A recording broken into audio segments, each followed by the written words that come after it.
तो जैसा कि पिछले एपिसोड में हमने देखा था, फिलहाल वो जो गोल्डन आर्मर वाला मैन था, उस पर अचानक से अटैक होता है। हेवन कमांडर इन चीफ तो करते ही हैं, पर एक और अटैक था।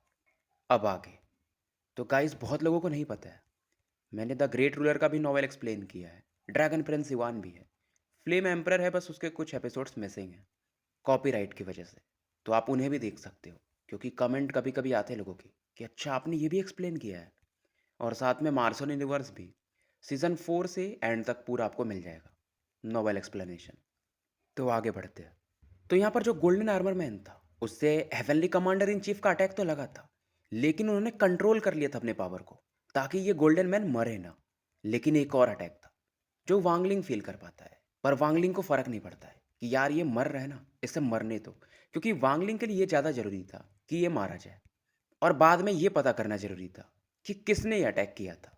और क्योंकि उस बंदे की अटैक की वजह से ये बंदा कमजोर हो चुका था, तो वांगलिंग तुरंत ही इस पर अटैक कर देता है इस ड्रम के पावर की मदद से, और फाइनली ये बंदा एक्सप्लोड कर जाता है। इधर सीन शिफ्ट होता है और वो जो यंग मैन था बोट के ऊपर, उसे दिखाया जाता है कि ये मर गया। फिर इन्हें कुछ पता चलता है शायद, और ये मानो आसमान की तरफ देखते हैं कि तुम्हारी इतनी मजाल। फिर ये बोलते हैं जाने दो। इधर जो हेवनली कमांडर इन चीफ थे, वो वांगलिंग से काफ़ी खुश होते हैं।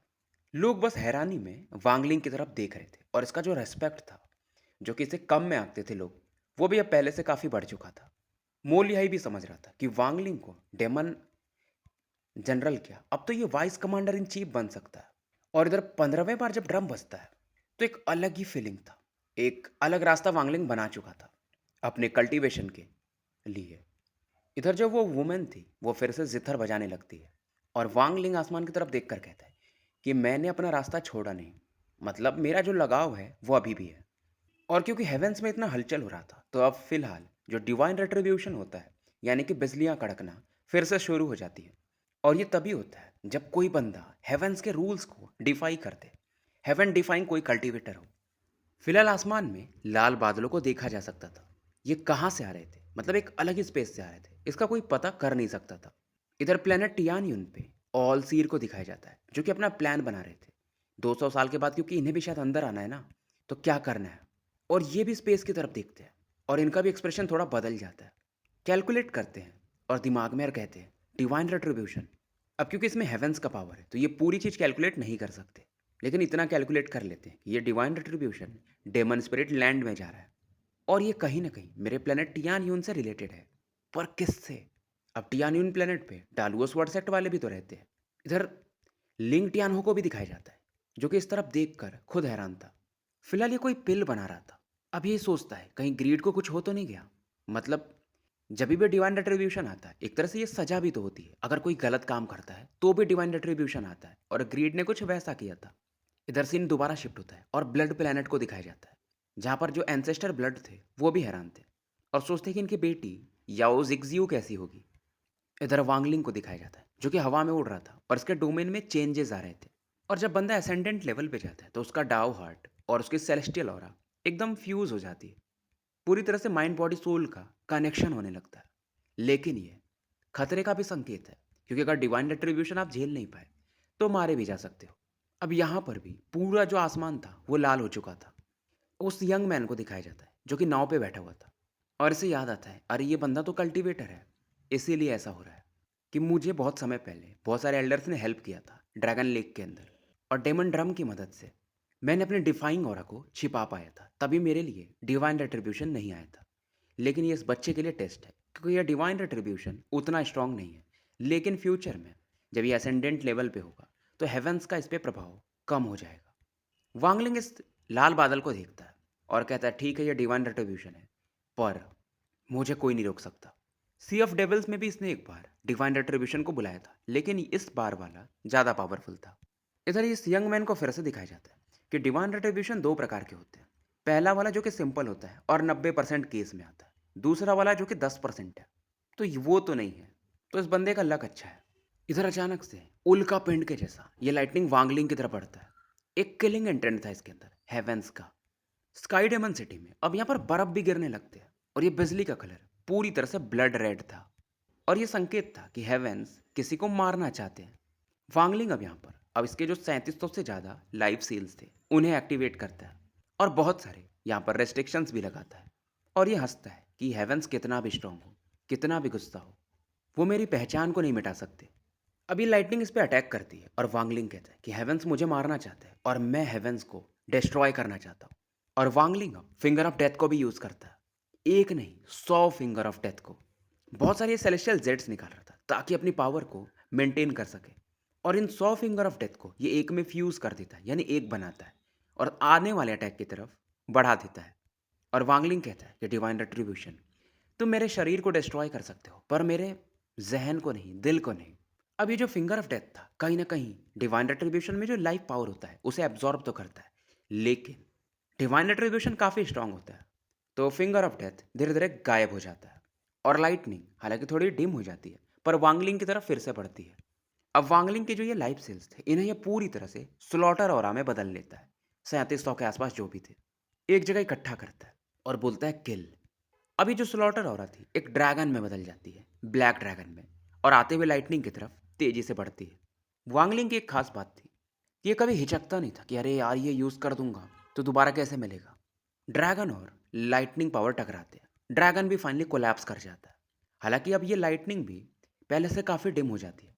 वांगलिंग हार नहीं मानता है, अब ये डेमोनिक फिंगर को यूज़ करता है। और वांगलिंग क्योंकि अपने सेलेस्टियल ऑरा को डेमोनिक ऑरा में बदल के यूज़ कर रहा था और साथ में सेलेस्टियल जेड्स को भी यूज़ कर रहा था, तो ये जो अटैक था डेमोनिक फिंगर शायद सेटुनान भी इतना स्ट्रांग ना बना पाए। और इस पावर में वांगलिंग का डाउ हार्ट भी मिक्स था। बेसिकली एक ब्लैक लाइट में अटैक बदल जाता है और उस रेड लाइट से जाके दोबारा से टकराता है। रेड लाइट जो थी वो डिवाइन रिट्रीब्यूशन थी, ब्लैक लाइट जो थी वो हेवेन डिफाइन इंटेंट था वांगलिंग का, या सीधा बोले तो डेमोनिक फिंगर अटैक। अब दोनों जब टकराते हैं तो खतरनाक लेवल का शॉक वेव फैलता है, कुछ लोग तो हवा में उड़ने लगते हैं। फाइनली वांगलिंग इतने मशक्कत के बाद रेड लाइट को गायब कर देता है। धीरे धीरे चीजें नॉर्मल होना शुरू हो जाती है, लेकिन वांगलिंग इसका चेहरा पूरी तरह से पीला पड़ चुका था। फिलहाल इसे हेवन कमांडर इन चीफ एक पिल देते हैं, मतलब एक बॉटल में था, पर इसे ये कंज्यूम नहीं करता। इधर उस यंग मैन को दिखाया जाता है जो कि अभी भी सीरियस थे और शॉक्ड भी थे, क्योंकि ये जो लाल बादल थे अभी भी गायब नहीं हुए थे, शांत थे पर थे। लेकिन इस शांति में एक तूफान छिपा हुआ था। एक प्रेशर ये फील करते हैं और ज़्यादा अवाक हो जाते हैं और यहाँ से गायब हो जाते हैं।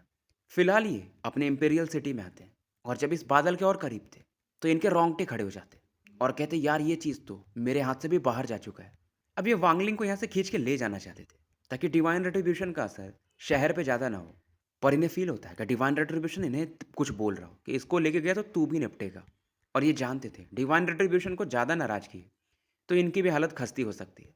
फिलहाल यंग मैन 1 से 2, 2 से 4, 4 से 8 में बदल जाते हैं, यानी अपने शैडो क्लोन बना लेते हैं और इस पूरे शहर में अलग अलग जगह फैल जाते हैं ताकि यहाँ के लोगों को टेलीपोर्ट करके दूर ले जा सके। और जो डिवाइन रिट्रीब्यूशन का पावर था वो और ऊपर लेवल पे जा चुका था, उसे कहते हैं हेवेंस माइट।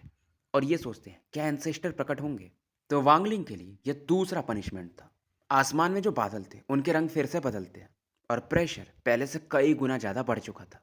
वांगलिंग फील करता है कि इसकी बॉडी भारी होती जा रही है और ये फील करता है ये जमीन में दबते जा रहा है।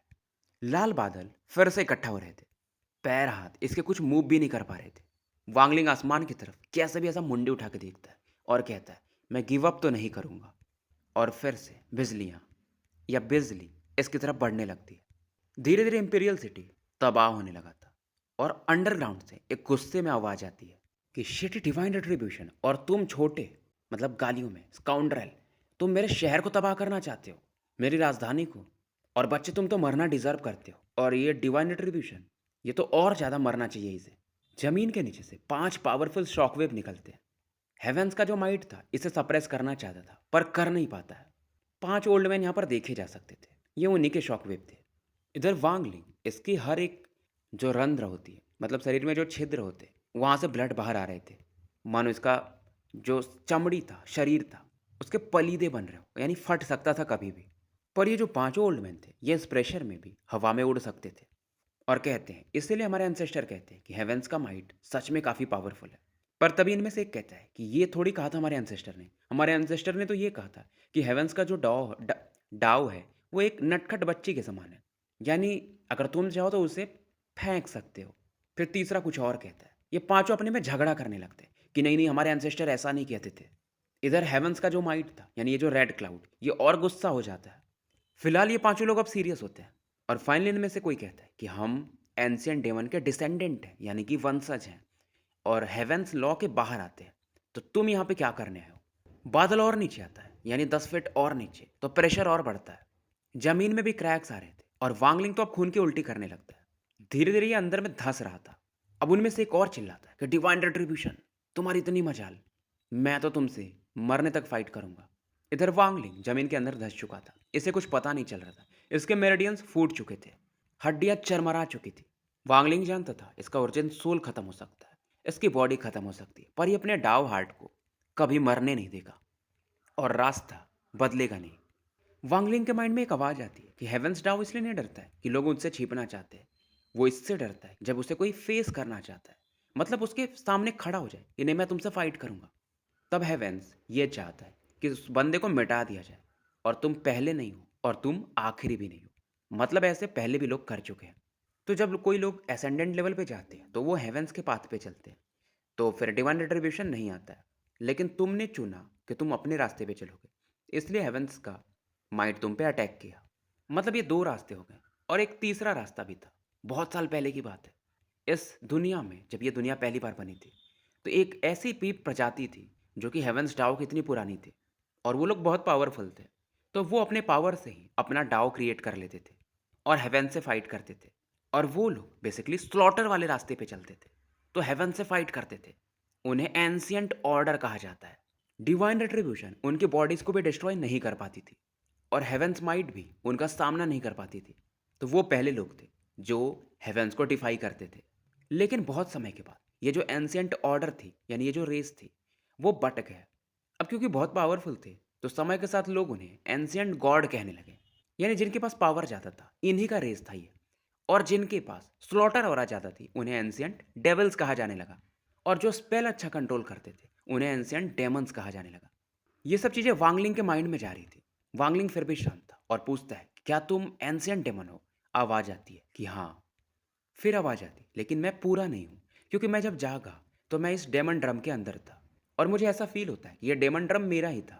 अब इतने सालों से क्योंकि मैं मूव नहीं कर पाता हूँ, तो मैंने डेमन लेक बनाया, सॉरी ड्रैगन लेक, अपने स्पेल्स की मदद से, और लोगों को सिखाया। और मैं फील कर सकता हूँ कि ये जो डेमन स्पिरिट लैंड है, इसमें मेरे जैसे 8 और एंशियंट डेमन्स हैं। जैसे कि मैं मेथड यूज़ करता हूँ, वो भी यूज़ करते हैं। मैंने उनसे बात भी किया, पर हम एक बात पे सहमत नहीं हुए। प्रॉब्लम क्या है कि हम एक दूसरे को डिवोर करना चाहते हैं ताकि हम कंप्लीट हो सके, जो कि सही नहीं है। इसलिए वॉर चलते रहता है, और डेमन स्पिरिट लैंड में टोटल 9 कंट्रीज़ हैं, यानी कि 9 एंशिएंट डेमन्स। वांगलिंग भी कहता है कि आप मुझे ऐसा बता रहे हो, यानी आपके भी कुछ कारण होंगे। एंशिएंट डेमन हाँ में बोलते हैं और कहते हैं, अगर तुम मान गए तो मैं तुम्हारी बॉडी को रिपेयर कर दूंगा, और डिवाइन रिट्रीब्यूशन का भी सामना तुम कर सकते हो, क्योंकि मैं तुम्हें उतना पावर दे दूंगा। तुम्हें एक काम करना पड़ेगा, ये जो बाकी 8 कंट्रीज़ हैं, उनके जो 8 होली रेलिक्स हैं, यानी कुछ आइटम्स होंगे, वो तुम्हें मेरे लिए लाना पड़ेगा। वांगलिंग सोचता है और कहता है कि मेरे अलावा भी बहुत सारे पहले लोग आए होंगे जो कि हेवन डिफाइंग कल्टीवेटर्स रहे होंगे। अब आवाज़ आती है कि हाँ, तुम सही कह रहे हो कि तुम पहले हेवन डिफाइंग कल्टीवेटर नहीं हो, लेकिन तुम पहले ऐसे मॉर्टल हो जो कि एंशियंट गॉड के रास्ते पे चल रहे हो। क्योंकि मैं तुम्हारे अंदर वो एंशियंट गॉड की हो रहा फील कर सकता हूँ, हल्की ही सही, पर जरूर। लेकिन वो काफ़ी प्योर है, और मैंने जितने लोगों को समझाया है वो मेरे पावर को समझ नहीं पाए, क्योंकि उनकी बॉडी उतनी पावरफुल नहीं है कि वो उतने पावरफुल स्पेल्स को यूज़ कर पाए। तो तुम सबसे ज़्यादा सुटेबल हो। वांगलिंग अब मान जाता है कि हाँ ठीक है, मेरी बॉडी को रिपेयर कर दीजिए, और डिवाइन रिट्रीब्यूशन के लिए मुझे पावर दीजिए। और जैसे वांगलिंग मानता है, उधर से आवाज़ आती है कि ठीक है, जैसे तुम्हारी इच्छा। वांगलिंग एक पावर फील करता है, और इसकी बॉडी काफ़ी तेज़ी से रिकवर होना शुरू हो जाती है। पहले से भी ज़्यादा टफ बन चुकी थी, हड्डियाँ जुड़ जाती हैं, पहले से भी ज़्यादा स्ट्रांग हो जाती है। इधर ऊपर में वो 5 लोग अभी भी फाइट कर रहे थे और गालियाँ मार रहे थे। पर तभी अचानक से वांगलिंग जिस गड्ढे के थ्रू नीचे गया था, वहाँ पर एक पावर फील करते हैं कि यार ये तो एंशिएंट हो रहा है, हमारे एंसेस्टर की हो रहा है। वांगलिंग अब उस होल से उड़ते हुए बाहर आता है, और जो ये प्रेशर था हेवेंस माइट का, अब इस पे कोई फर्क भी नहीं डालता है। वांगलिंग के पीछे इसका एक पावर का इल्यूजन बनता है जो कि 1000 फीट लंबा था। उसके 2 सींगे थी, स्किन भी पर्पल था। अब इसे देख करके ये जो बादल थे और गरजने लगते हैं। ये कोई और नहीं, वो एंसेस्टर का ही इल्यूजन था। तो पांचों जो ये लोग थे, सीनियर्स, ये रेस्पेक्ट दिखाते हैं। अब ये जो रेड क्लाउड था, ये और नीचे आने लगता, 100 फीट नीचे आ चुका था। शहर पूरी तरह से तबाह हो चुका था। मानो अब स्काई डेमन कंट्री या ये जो सिटी था वो अब था ही नहीं, कुछ वैसा हो जाता है। और यहाँ पर एक बेसिन सा बनने लगता है जिसकी गहराई काफ़ी ज़्यादा थी। वांग लिंग फिलहाल इसकी आंखें बंद थी और फाइनली अपनी आंखें खोलता है। और जैसे ये आंखें खोलता है वो जो एंशिएंट डेमन का फैंटम था यानी इल्यूजन, वो भी अपनी आंखें खोलता है। और दोनों अपने मुंह खोलते हैं और बोलते हैं एक ही वर्ड, डाओ डिस्ट्रक्शन।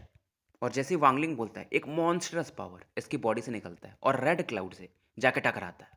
साथ में वांगलिंग एक पाम अटैक भी करता है। कोलिजन इतना पावरफुल था कि वांगलिंग भी काफ़ी दूर आके गिरता है और धीरे धीरे ये बादल भी काफ़ी पीछे हट जाते हैं। बादल फाइनली गायब हो जाते हैं। पर वहाँ पर एक रेड लाइट दिखती है जो कि 100 फीट लंबी थी। ये ज़्यादा स्ट्रांग नहीं थी पर ठीक ठाक पावरफुल थी। और इसका जो निशाना था वो एंशिएंट डेमन का फैंटम था, वांगलिंग नहीं। एंशिएंट डेमन इसे देख करके अपने जीभ हिलाते हैं कि यार बहुत समय हो गया। इस लाइट को ये नाम देते हैं स्कारलेट हेवनली लाइट। चलो इसके भी फ्लेवर को टेस्ट करने का मौका मिला। अब इस रेड लाइट की वजह से जो एंशिएंट डेमन का फैंटम था वो फूट जाता है, लेकिन फिर से बन जाता है। फिर से फूटता है, फिर से बनता है। हजार 10,000 बार फूटा होगा, 10,000 बार बना होगा। और जो इस कोलिजन से शॉकवेव जन्म लेता है वो कई 100 किलोमीटर्स में फैलते जाता है। अब रेड क्लाउड जा चुका था, ये बिजली भी जा चुकी थी, तो आसमान फिर से नॉर्मल हो जाता है। और एंशिएंट डेमन एक ढकार मारते हैं क्योंकि इस लाइट को ये पचा चुके थे। और अब वांगलिंग से बोलते हैं कि 3 महीने बाद ड्रैगन लेक पर आकर मुझसे मिलना। और ये आवाज़ सभी को सुनाई देता है क्योंकि ये वांगलिंग के कान में नहीं बोलते। वांगलिंग भी अब यहाँ से गायब हो जाता है।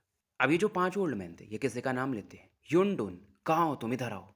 अगर तुम नहीं आए 3 गिनती तक तो मैं तुम्हें ड्रैगन लेक में 100 सालों के लिए सील कर दूंगा। अब यहाँ पर एक शैडो को दिखाया जाता है जो कि ऐसा अलग ही हंसी हंस रहा था और इंपीरियल सिटी में प्रकट होता है। और फाइनली बोलता है कि ग्रैंडसन युनडुन पांचों एंसेस्टर्स को ग्रीट करता है। ये वही यंग मैन था जो उस नाव पे था, जो कि वांगलिंग के साथ पूरे रात वाइन पिया था। और अब ये पांचों इसे गाली मारते और अब ये कहते कि 100 सालों के लिए तुम बंद होंगे अगर तुमने इसे 3 महीने के अंदर फिर से इस शहर को नहीं बनाया। दूसरे वाले एंसेस्टर कहते हैं 200, ऐसे करके 1,000 साल पे आखिरी एंसेस्टर पहुंचा देते हैं। अब ये यंग मैन कांप जाता है, कहता है कि आप टेंशन मत लो, मैं इस जगह को फिर से बना दूंगा। और फाइनली बोलते हैं कि उस बंदे को ढूंढो जिसे एंसेस्टर ने चूज़ किया है और 3 महीने बाद उसे ड्रैगन लेक लेकर आना। फिलहाल ये पांचों भी यहाँ से निकल जाते हैं। वांग लिंग अब यहाँ से 5,000 किलोमीटर की दूरी पे प्रकट होता है और अपने बैग वगैरह टोकन वगैरह को चेक करता है क्योंकि टोकन की मदद से ये मिस्टीरियस केव के अंदर जा सकता है। अब इस टोकन में बहुत सारे सिंबल्स थे, वांगलिंग उन्हें बनाता है और यहाँ से गायब हो जाता है और एक केव में प्रकट होता है क्योंकि वांगलिंग अब फील करता है इसका डोमेन पूरा हो चुका है। इसकी सेलेस्टियल ऑरा के साथ अब फ्यूज हो रहा था और अब ये मिस्टेक नहीं कर सकता था। और ये गुफा शांत वाला एरिया था तो यहाँ पर ये एसेंडेंट लेवल में आराम से जा सकता है। फिलहाल वांगलिंग एक जगह पे आके बैठ जाता है और बहुत सारे सेलेस्टियल जेट्स निकालता है और साथ में वो रेड क्रिस्टल भी निकालता है जो कि इसे एंसेस्टर जाओई ने दिया था, सीनियर जाओई ने, जिसे कि हम एसेंडेंट क्रिस्टल भी कहते हैं क्योंकि ये किसी भी बंदे को एसेंडेंट लेवल में जाने में मदद कर सकता था। और वांगलिंग कहता है मैं उनका एहसान कभी नहीं भूलूंगा। समय बीतता है और वांगलिंग अब इन चीज़ों को यूज़ कर रहा था, सेलेस्टियल जेट्स को यूज़ कर रहा था, साथ में एसेंडेंट क्रिस्टल को भी। और जब कोई भी बंदा एसेंडेंट लेवल पे जाता है तो उसका भी एसेंडेंट क्रिस्टल तो बनता ही है। तो वांगलिंग के साथ भी अब सेम हो रहा था। और ये जो क्रिस्टल होता है आपके हार्ट के समान होता है। तो वांगलिंग के पास अब ये 2 हो चुके थे। इधर वांगलिंग एसेंडेंट कर रहा था, वहीं दूसरी तरफ स्काई डेमन सिटी फिर से बन रहा था।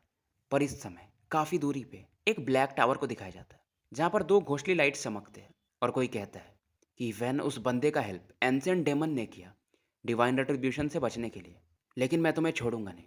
हालांकि एसेंडेंट का ही पावर है जो कि बहुत ज़्यादा नहीं है, फिर भी। समय बीत रहा था और वांगलिंग का जो सेल्फ रिफाइनिंग प्रोसेस था इसकी बॉडी को करने का वो चलते रहता है। वांगलिंग के बॉडी में मानो एक फायर पावर जन्म ले रहा हो, चेंजेस काफ़ी ज़्यादा आ रहे थे। इसके आसपास एक अंडे का छिलका बन जाता है, सीधा सीधा कोकून बन जाता है। और जब बंदा एसेंडेंट लेवल में पहुंच जाता है तो इसके डोमेन में या ओरिजिन सोल में कोई फ़र्क नहीं होता है क्योंकि पूरी चीज़ें फ्यूज हो चुकी रहती हैं। वांगलिंग के बॉडी में लगातार सेलेस्टियल फ्लेम जलते रहते हैं।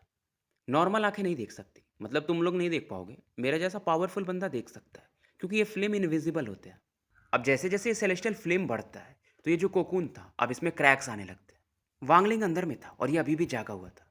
ये लगातार फेल कर रहा था क्योंकि ये अपना एसेंडेंट क्रिस्टल बना नहीं पा रहा था। और मैं इस प्रोसेस को ज़्यादा एक्सप्लेन करना भी नहीं चाहता।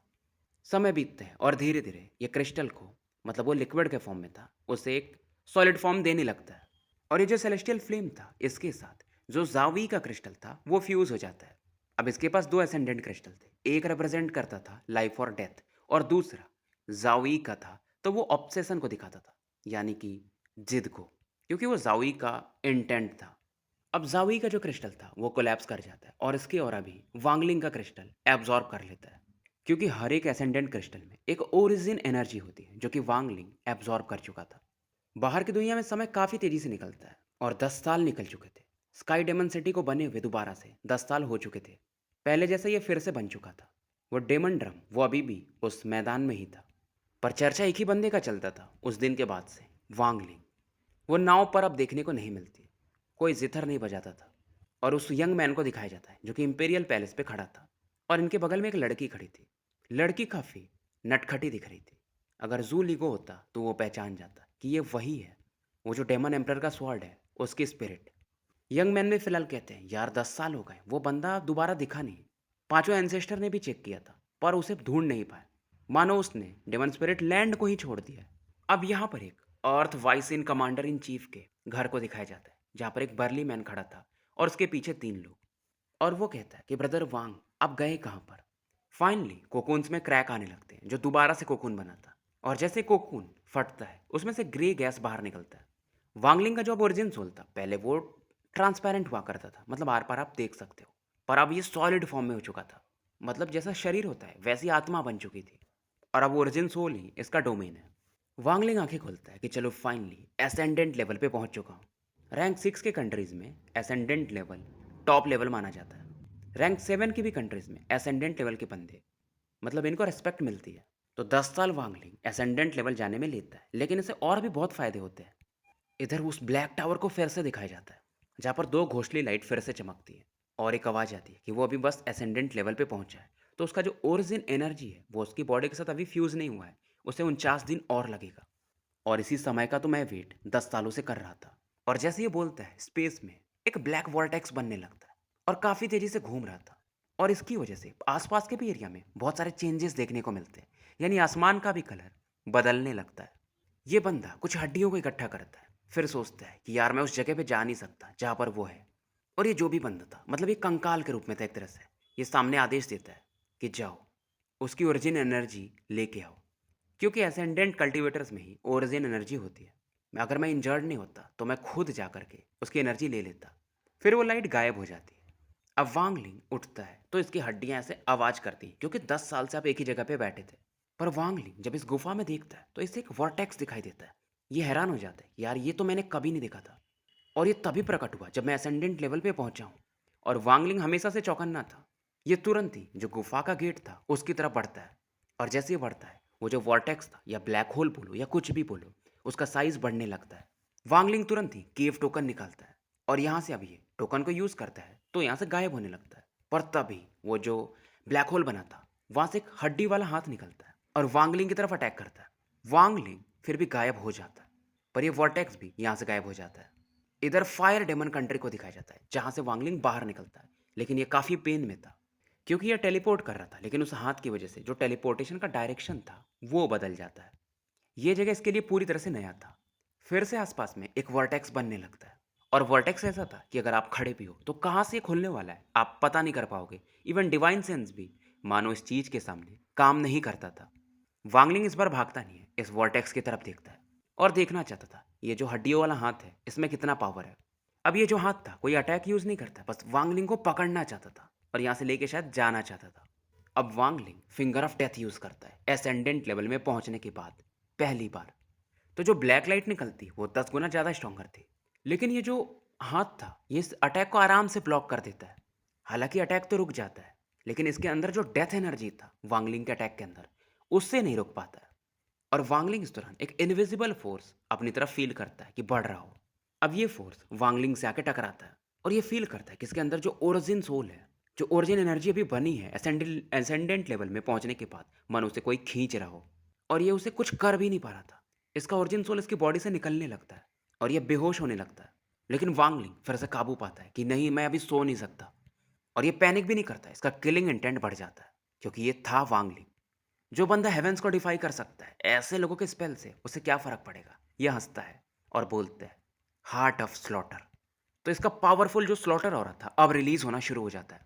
इसका ओरिजिन सोल जो कि निकल रहा था वो फिर से इसकी बॉडी में वापस आ जाता है। और फाइनली वांगलिंग कहता है कि तुम कोई भी हो, फालतू में मेरे से पंगे मत लो।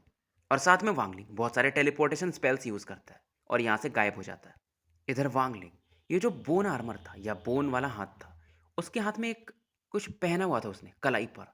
उससे वांगलिंग एक अलग पावर फील करता है। वांगलिंग जानता था समय सही नहीं है, पहले इसका ओरिजिन सोल फ्यूज हो जाए अच्छे से, फिर मैं इन्हें देखता हूँ। इधर फिर से उस ब्लैक टावर को दिखाया जाता है जहाँ से आवाज़ आती है कि मानना पड़ेगा, ये बंदा सच में हेवन डिफाइंग कल्टीवेटर है। फोर्सफुली इसने मेरे हेवनली डेमन विंड स्पेल को भी रोक दिया अपने हार्ट ऑफ स्लॉटर से। लेकिन तुम जितना अच्छा करोगे मैं तुम्हें उतना ज़्यादा इंटरेस्टेड हूँ, क्योंकि यहाँ की जो ओरिजिन एनर्जी है उसमें मैं हूँ। और यहाँ पर जो भी आज तक एसेंडेंट लेवल पे पहुँचा है उसको मैंने डिवोर किया ही है। इधर वांगलिंग काफ़ी दूर प्रकट होता है और ये सोचता है कि यार वो हाथ क्या था। फिलहाल ये जहाँ पर था यहाँ की ज़मीन पूरी तरह से बंजर थी और ये जगह इतना खतरनाक था कि यहाँ पर डेमन जनरल भी एंटर नहीं कर सकते थे। अब यहाँ पर रेस्ट्रिक्शंस थी जिन्हें वांगलिंग तोड़ने लगता है। और जब इन्हें ये तोड़ता है तो अंदर में से एक ही चीज़ दिखता है, सेलेस्टियल एक्सेसन फ्रूट।